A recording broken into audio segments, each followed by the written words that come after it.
Hello and welcome to Straight Drive. My name is Sakshi Joshi and today we'll be talking about the upcoming India's tour to New Zealand. And to throw some light on the same, we have with us an expert commentator, Mr. Raman Bhanot. Mr. Raman, very warm welcome to you. Thank you, Sakshi.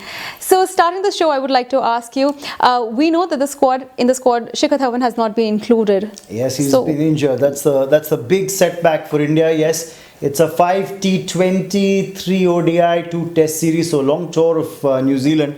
And let me remind you, it's probably one of the most challenging places to tour for India. If you look back at the history of tours that India have had, it's only since that period around 2008 onwards where India have actually been able to fight back against New Zealand, win a series and beat New Zealand in their backyard. Otherwise, it always used to be a challenge. So it's going to be another testing time for Virat Kohli and the Indian team, but given their current form, I think it's going to be good. The big setback, yes, is Shikhar Dhawan's injury. He's been having a bad run with injuries. If you look back at the last year, first a fractured thumb during the World Cup campaign. Then while he was looking to make a comeback, had an injury to his knee while playing in domestic cricket, ruled him out further. Now he's picked up an injury against the Australians while he was fielding, so he's injured his shoulder. I think that there are times in a sports person or a cricketer's life when injuries start plaguing you, and maybe there's a sign about what's coming.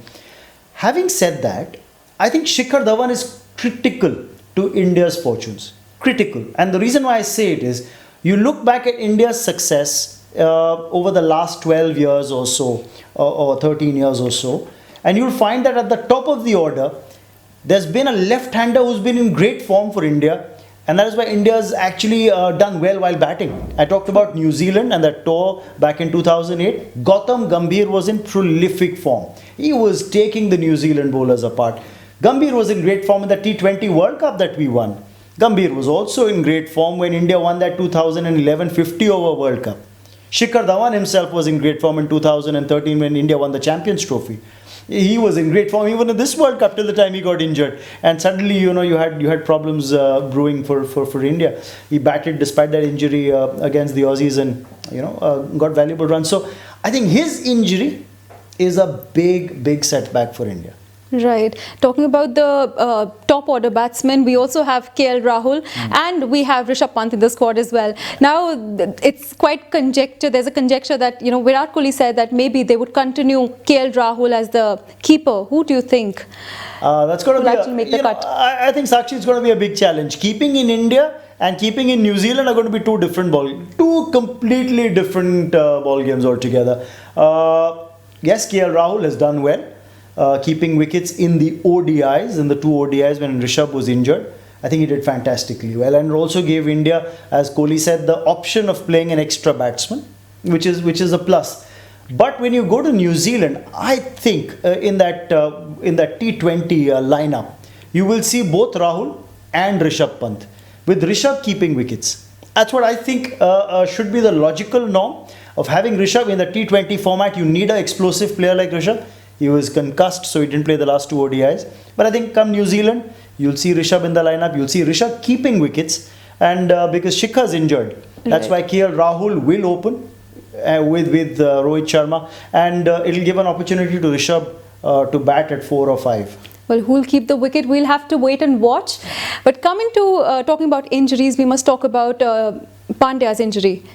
Well, that's unfortunate for India. Because a player like Pandya, after a long time, India found a medium pace or a fast bowler who's a capable batsman, quite in the mold of a Kapil Dev. So it's been like you're always searching for that unicorn.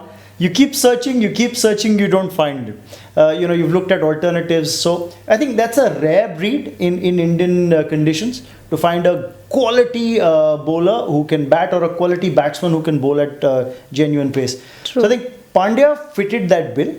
Yes, he's had a bad run with that back injury, surgery. It's never easy for a sports person to come back after a surgery and be 100% fit. So he failed that fitness test as well. That's why the board's been a little reluctant in sending him with the A team. And Vijay Shankar got the nod to go with the A team. And he's been told to prove his fitness in domestic cricket before the board relooks at whether they want to send him for the ODIs or the tests. So I just hope that he recovers. He gets a little more time for the rehab, proves his match fitness by playing a couple of domestic cricket games. And in a country like New Zealand, given the conditions there, India would like to have Hardik Pandya, because the ball does seam a bit, it does something through the air, there'll be some help off the track. So you'll need the extra medium pacer, where Hardik Pandya I think could prove to be handy. Well, what happens for India and the team?